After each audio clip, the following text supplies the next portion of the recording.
নবীজির এক সাহাবা নবীর কাছে আসছে, আসার পর বললেন, ইয়া রাসূলুল্লাহ কদ হালাকতু, আমি শেষ। নবীজি বললেন, কি হয়েছে তোমার? ওই সাহাবা বললেন, ওয়াকাতু আলা ইমরাতি ফি রমাদান, রমজান মাসে আমার দ্বারা এমন কর্ম হয়ে গিয়েছে যেই কর্ম রমজানের বাহিরে জায়েজ আছে, রমজানের মধ্যে এটা জায়েজ নাই। আল্লাহ নবী বললেন, কি হয়েছে? কয়, হুজুর আমি শেষ। নবীজি বললেন, আতিক রকবা, তুমি একটা গোলাম আজাদ করে দাও, তোমার গুনাহ আল্লাহ মাফ করে দিবেন, এটা গোলাম আজাদ করো। সাহাবা জবাব দিলেন, ইয়া রাসূলুল্লাহ লাইসা লি, গোলাম আজাদ করার মতো আমার কাছে টাকা নাই। নবী বললেন, সুম শাহরাইনি মুতাতাবিআইন, 60টা রোজা ধারাবাহিক রাখো। সাহাবা জবাব দিলেন, লা আস্তাতিউ, এটাও পারবো না।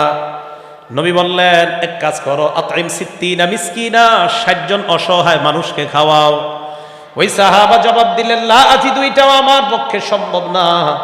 আল্লাহ নবী বললেন, আরে মিয়া তুমি কিছুই পারবা না, গোলাম আজাদ করতে পারবা না, 60টা রোজা রাখতে পারবা না, 60 জন মিসকিনকেও খাওয়াইতে পারবা না।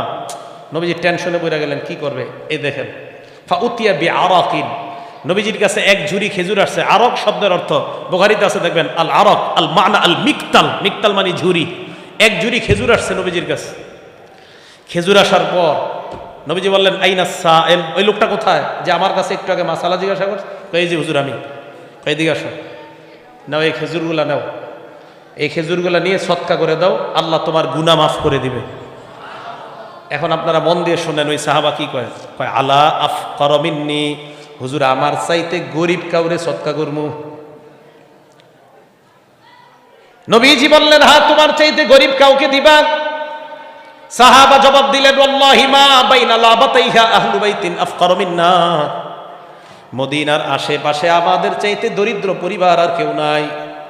ফাদহিকা রাসূলুল্লাহ হাত্তা বাদাত নওয়াজিজুহু, আল্লাহ নবী একটা হাসি দিলেন, হাসির কারণে নবীর সামনের দাঁতগুলা দেখা যায়।